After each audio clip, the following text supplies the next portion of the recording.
The inner self is always pure and so beautiful. But the way we address it, the way we see it matters.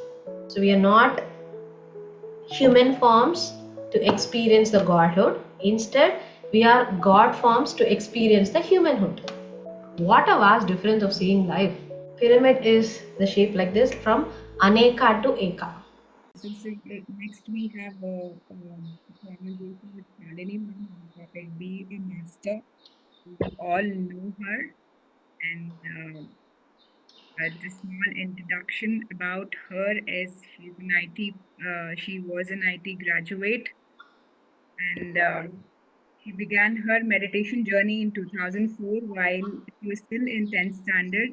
And we all know that she's been, leading the Pyramid Valley Internationals for 14 years now, and she is the head and the director of communications there.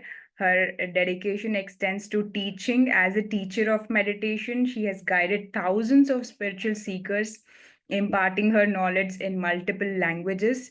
Beyond her administrative and teaching roles, Shalini ma'am is also a seasoned host. We have seen her hosting multiple sessions all live and Zooms and everywhere.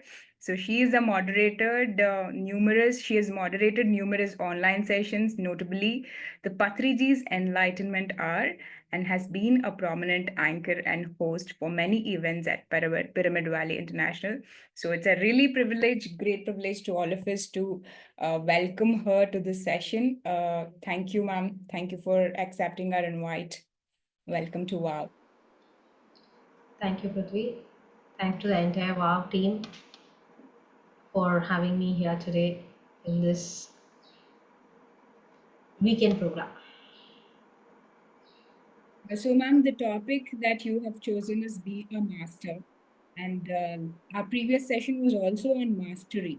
It was taken by Sampat sir and Sharat sir. So they talked about what is mastery, how to get to that mastery level.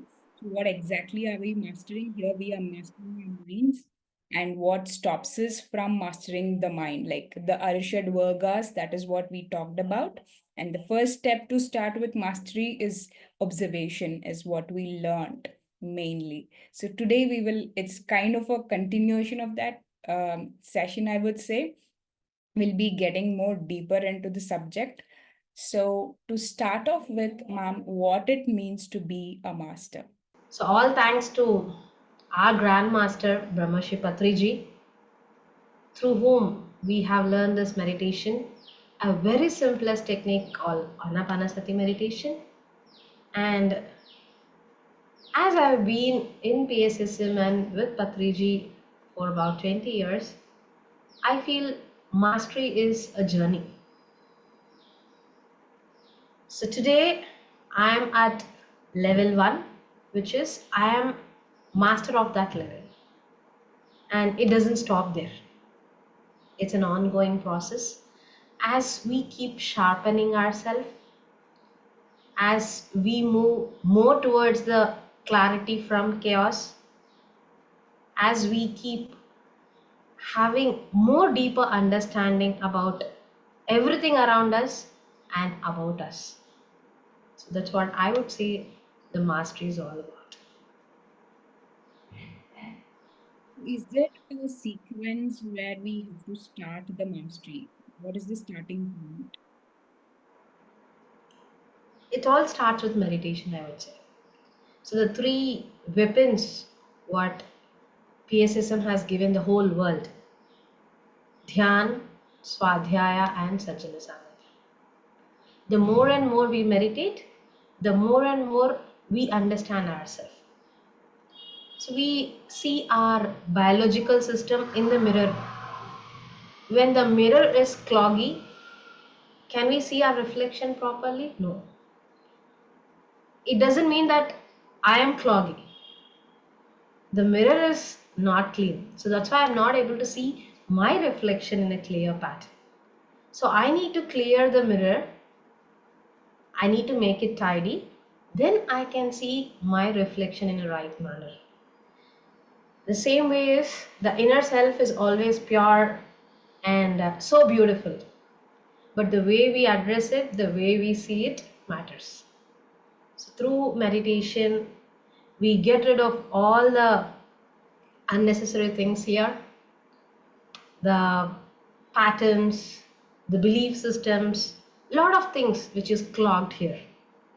So by getting rid of it, we can understand ourselves better. That is what is meditation teaching us all about, by silencing the mind through the observation of the breath. And the second comes another next level to increase the clarity is through Swadhyaya, reading spiritual books. Patriji had been a voracious reader. Even before stepping into meditation, he used to read a lot of books about different topics, from name it, from general knowledge to the spiritual knowledge. So at the age of 8, he read the book My Experiments with Truth. And he had always inculcated everyone to write spiritual books. When I read a book, I connect to the content of it. I connect to the author's wisdom. I connect to the energy of the book. So when I'm into it, my thoughts and my words are about it. I'm not into any chit chats or gossips about just some other thing which is happening in the world. So through reading of spiritual books, we are into that right track. We are empowering ourselves by fastening our seat belts, I can say. So in the journey of meditation, reading books is just like fastening our seat belts. And again, the third step is Sajjana Sangatya, which is sharing of spiritual experiences. So when I understand what my life has become after meditation, what my life has become after the practice of meditation, teaching of meditation, and spreading of meditation, that's a huge whole graph. And when my sharing is helping another person to evolve themselves, that's a great gift what I can share with anyone. And expressing your transformations in the right platform is also required. I cannot go to my office colleague and say that my astral body got released. It went to fifth dimension. I saw Atlantis, Lemurians. They wouldn't understand it. Of course, if they are a meditator, they can understand. If not, then what are you doing just by closing your eyes? Has something happened to you? So, we should share our meditation experiences in a right platform, so it is expanded, the wisdom is expanded. So through your wisdom, it would help another person to inspire. And also, the more we share, the more we understand. So as we go deeper into it, our understanding patterns and levels keeps changing. But it doesn't mean the first one was not right. It was right, but the depth of my understanding has become better. Absolutely. You said the three things. First is meditation, then it is Swadhyaya, and then it is Sajjana Sangatya. So these three things are very, very important to start the mastery. So as I understand, mastery is not about becoming something, it is about actually unlearning our belief systems, our personal characters that we have built, accumulated over the time. So it's kind of a layer that we keep removing and get to that transparency. So is that right, ma'am? It is both. It is like becoming a mastery, and of course, by removing the unwanted layers and unlearning. If my approach towards a particular phenomenon is fixed up, so how much ever I learn the right things about it, I don't believe it, because my patterns are fixed. Until unless I break it, I cannot learn the new things. So for me, it is sun is rising in the east. So if I am in a different country, the people others are in a different country, can I keep fighting that no, it is 6:30 here in India, how can you tell a different time? So the the more we learn, the more we understand of what is the truth, and it doesn't mean that we are lagging behind.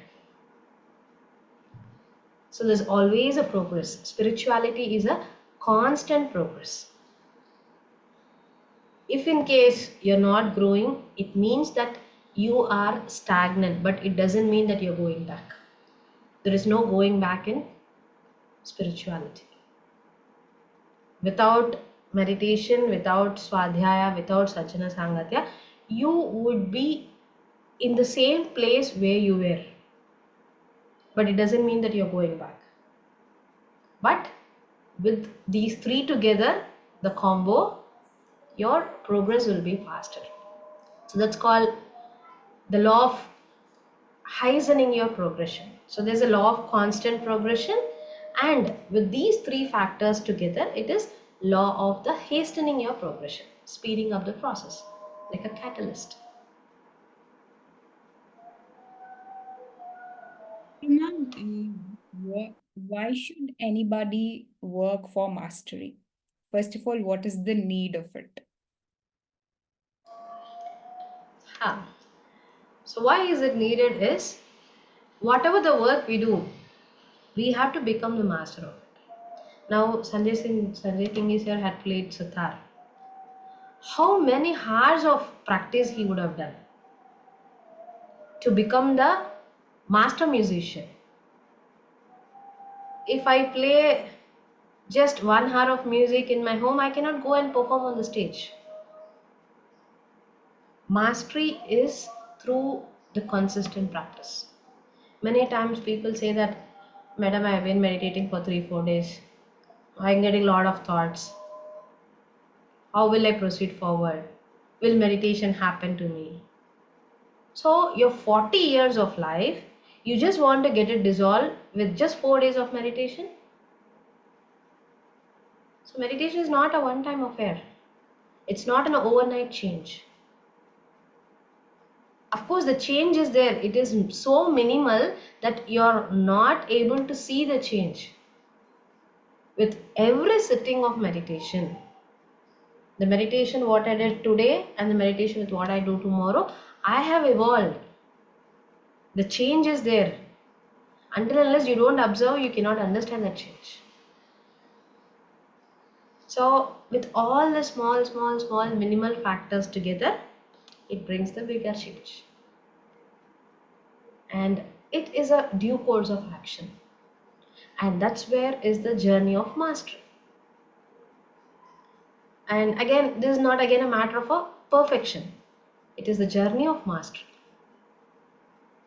It is nowhere like I fix a particular destination called perfection and only after that I will perform. No. Because when the musician is there, the learning is forever.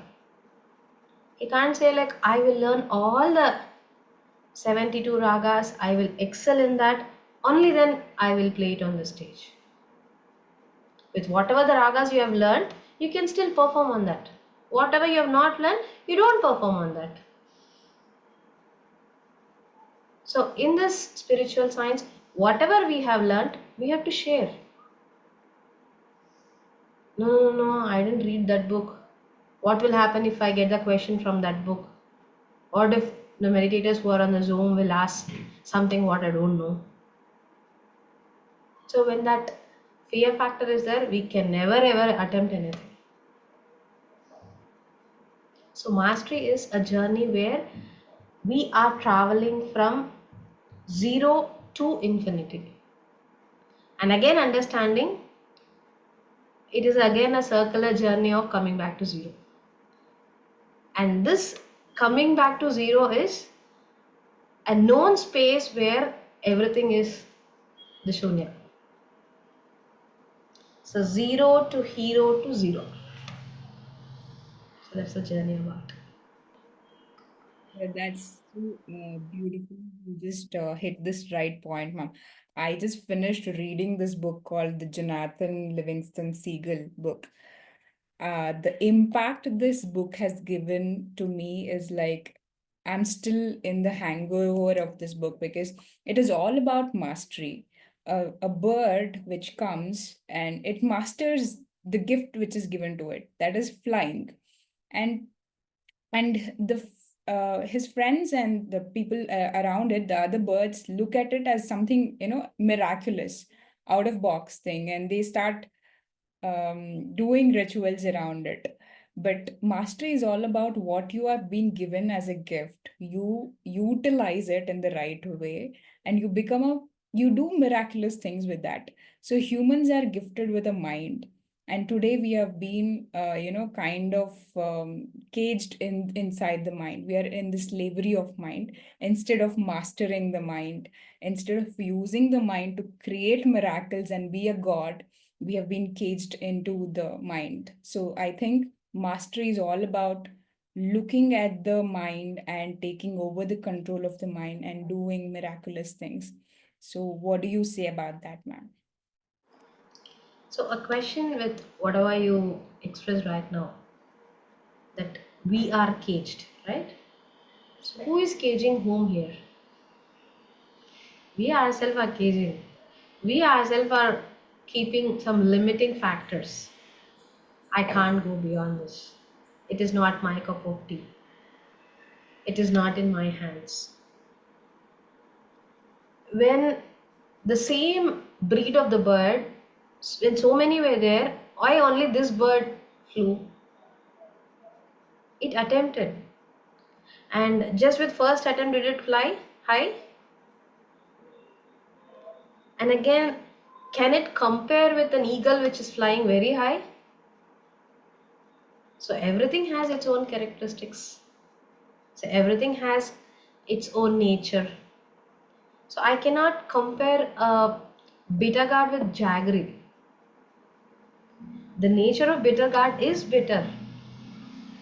So spirituality is all about accepting whatever it is as it is. Okay, probably if I want to eat bitter gourd and I don't go to the taste, okay, add jaggery, make a good blend, a wonderful dish, and eat it together. But I can't blame bitter gourd being bitter. So the mastery is all about accepting everything as it is. If you want, make some fine tunings, but don't deny the nature of it. Similarly, we have to accept how we are and what we are. And again, fine tune ourselves with that limitation beliefs. It's not someone else who keeps the boundaries to us. If suppose I don't like that decision, I fight for it in spite of whoever has set that decision for me, whoever has set that boundary for me. And the same case scenario, on the contrary, I am also okay for the decision. So what I say, what to do? My husband has told like this, not to do this. This is my life. But if I am willing to do, I fight with my husband and I do it. So it is not my husband who is putting the boundary there. It is me who has put that limiting belief through the person or a role called husband. So until unless I am clear about it, I can easily come up with anything in life. So no one else can put the barricades for you. So when we understand that we are not mere this physical bodies, we are just energy system, we are a ball of energy. Like how a burger is oozing with the cheese, like that we have to ooze with energy. So that spiritual we should be. So our thoughts, our words will become energy when we are bubbled with energy. So that's the reason sometimes when we be with people, wow, I don't know what happens. When I be with her, I feel more Josh. When I'm in their presence, I feel like doing anything. So when we be with Patriji, when we are around him, that energy drives us to do anything. We feel that yes, we can do so much. Because that energy ball, the tower of inspiration is there, and when we are in that Wi-Fi, automatically it happens. And why not? You would become the same way for all the new meditators. Why is the energy blooming up in our thoughts? Why is the energy, why can't the energy bloom up in our words? So that's where mastery is all about. Right, ma'am. As you exactly said, we are caged with our own fears, our own doubtings, whether am I enough or not. And as you rightly said, it starts with acceptance, accepting the way you are as you are, just like the way you are. And that's where the beauty, and we start recognizing the uniqueness that we are carrying. So that's really beautiful. And you talked about Patriji, he is the grand master. So, a few examples or qualities that he was carrying as a master, which we need to inculcate. Can you please share about that, ma'am? The very first thing I would say, uh, when Patriji addresses anyone, especially in a gathering, the very first statement he says is, my dear friends, my dear masters, and my dear gods. Okay, friends.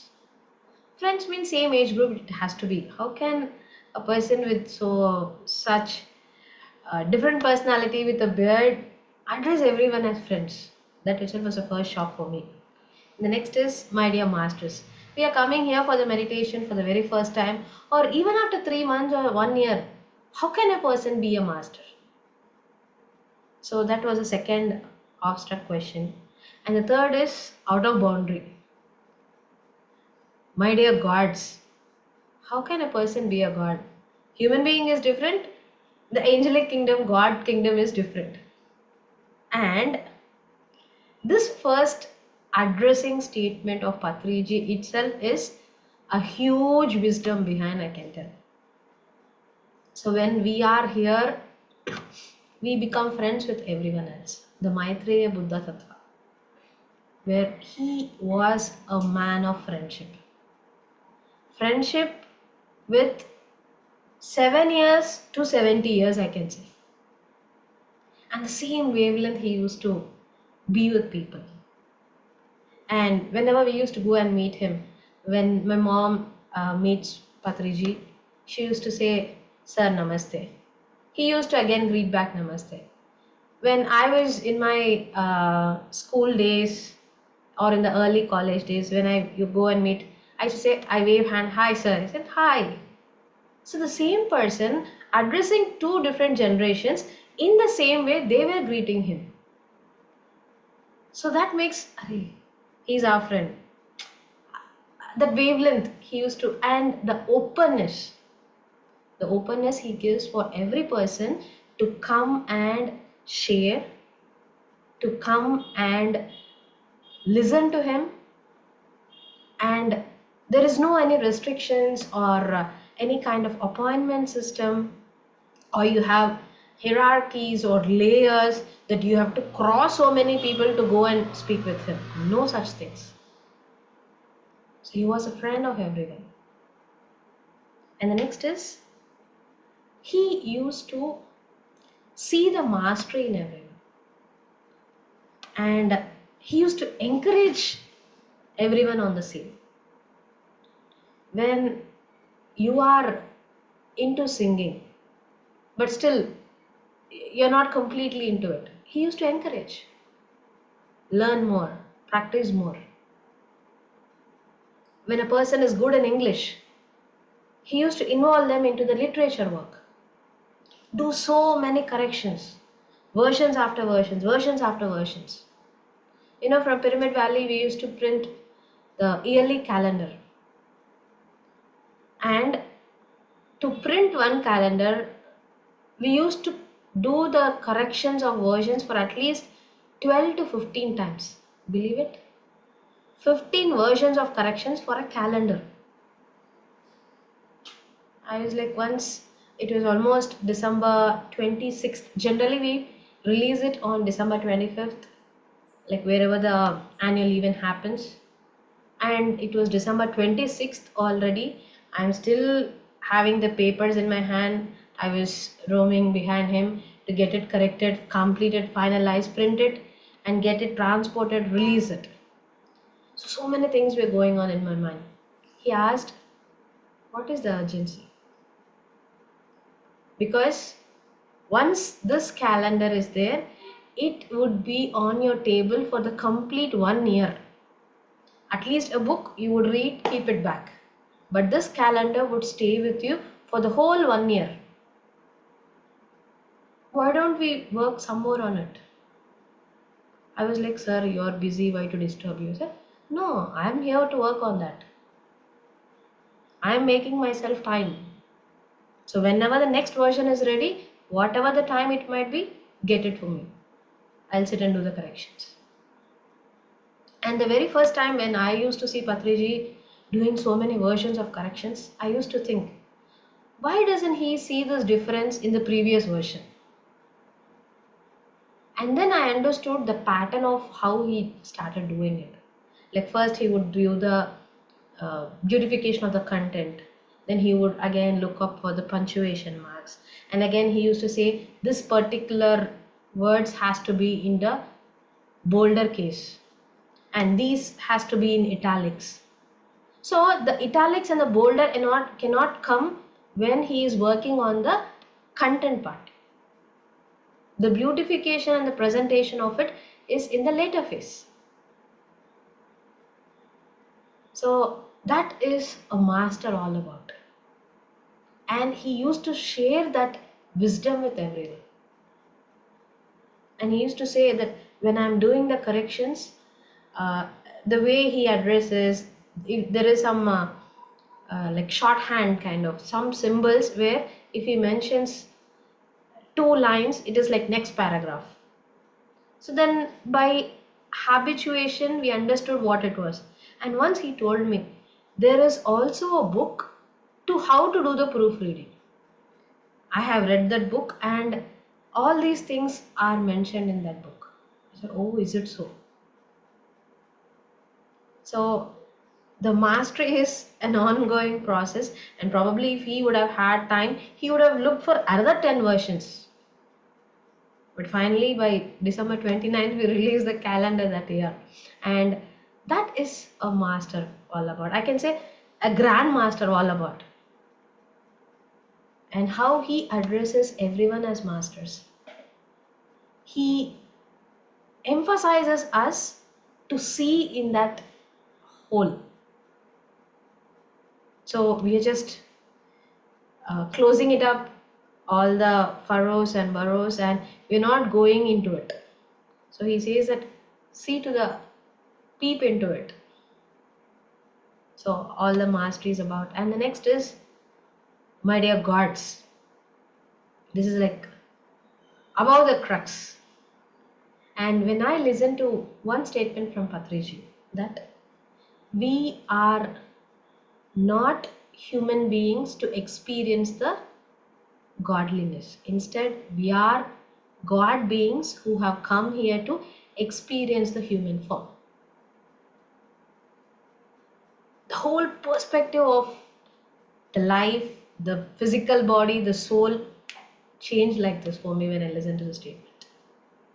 So we are not human forms to experience the Godhood. Instead, we are God forms to experience the humanhood. What a vast difference of seeing life. And he always says that I see the godliness in every person who is around me. So I address them as God. Probably they don't know that they are God, but I know that he or she is a God. So with every time he mentions as God, uh, sometimes even we might be like inferior enough. Arey, am I a God? Am I a master? What is he saying? But through that continuous listening of the words, we train ourselves, or we ourselves become in that pattern. We ourselves start understanding, yes, we are gods. Probably if we wouldn't have done that by uttering those words thousands and millions of times, none of the PSS masters would have recognized the mastery and the godliness in themselves, I can say. So that is a huge mega plan of a grand master by addressing everyone as my dear friends, my dear masters, and my dear gods. You absolutely said that, through his words, he implanted the belief in each of us that we are gods. And it's deeply rooted, and we all have started to recognize our godlyhood. He first saw it, and then he seeded the belief in all of us. Amazing, ma'am. Shalini, ma'am, this program is organized by Omega Pyramid, which is coming up. So, what is that mastery which is needed to the team and the project for taking forward the Omega Pyramid project? Understanding the necessity of it, I can say. When we understand what is pyramid about, why is it required, and what would a change happen when a pyramid comes into existence. It is not just we thought about it and we are creating it. No. Until and unless everything happens on the higher worlds, it comes and exists in a physical form in this earth. So when we understand the purpose and the necessity of it, the works would go really faster, I can say. So what would be the impact of pyramid when it comes into existence? So let it be small or big. The more bigger, the more energetic it becomes. See, I have a 10 by 10 room. I have a 6 feet pyramid. So I have some small crystal pyramids on my desktop. I have pyramid hats. So the more pyramids I have, the more energies it gives. As I have every day dwelling day in and out in Pyramid Valley. So it's a huge pyramid where 5,000 people can fit in. And the energies of it would be to kilometers for miles. So when I'm having this pyramid in my room, the person who is visiting to my home or to this room especially, they can sense that vibes. As the more bigger the pyramid is, the energy impact will be more for miles. And this is a symbolic of stability. And I listen Patriji many a times telling that pyramid is the shape like this from aneka to eka. From different mindsets, from many you become one when you're going towards the apex. So many mindsets and again working together for a divine purpose.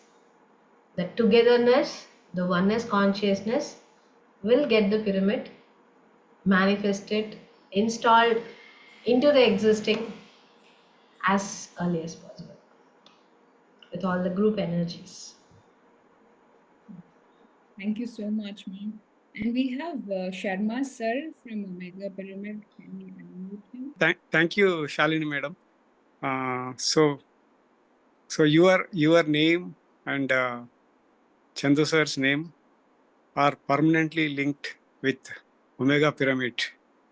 So the day one, when we named the pyramid as Omega Pyramid, so Chandu sir was very much part of that process. So so Sampath sir and Chandu sir together, they named the pyramid as Omega Pyramid.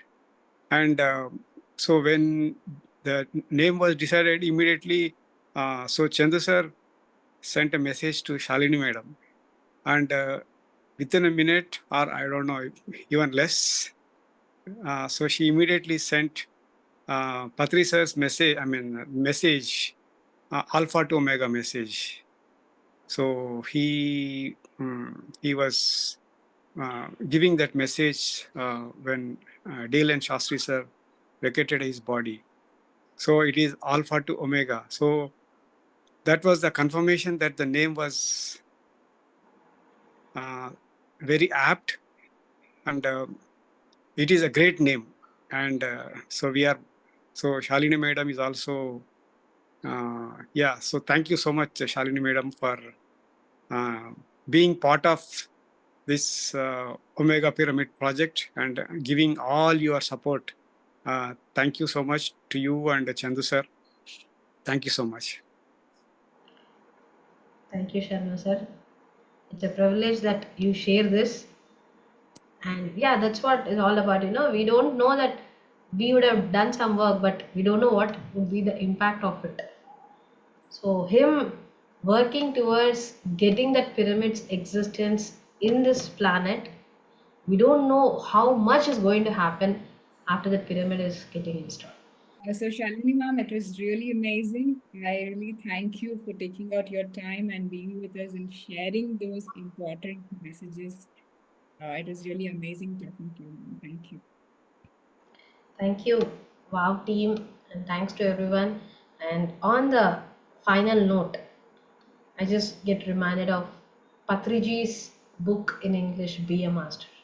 The very first book he wrote in English, and all the basic foundation spiritual topics are there in that book. So in the year 1992, when he resigned his job with all the money he had with that resignation, he bought a Telugu book called Tulasidalam and an English book called Be a Master.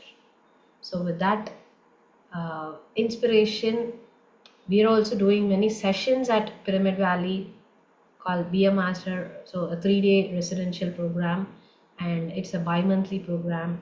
And the next month in October 3, 4, 5, we have a 3-day program at Pyramid Valley on this topic, Be a Master. And it's always privilege to share this wisdom to everyone. And as Sirisha ma'am had mentioned, I feel once the fundamentals are strong, the superstructure can be easily built. So let's boost up ourselves and understand more about the fundamentals of this spiritual science. So wonderful, ma'am. Just before concluding, so one of the participant is asking, by meditation can one do some healing session for a non-meditator? By meditation, can one do some healing session for a non-meditator? Yeah. Yes, you can, but how many times are you going to heal that person? You teach them the technique. So when there is no time for them, you are doing your homework. You can just help in 1 or 2 instances, but you can't do their everyday assignment. You have to teach them how to do it. That is our prime responsibility. Once we know how to do it, we teach that same math table to them. So every time I can't go and do their homework, so I give the formula a plus b the whole square, what it is. I give them, they have to apply and they have to solve their issues, solve their glitches. So meditation is the best self-healing technique, and teaching of the technique to the non-meditator will help.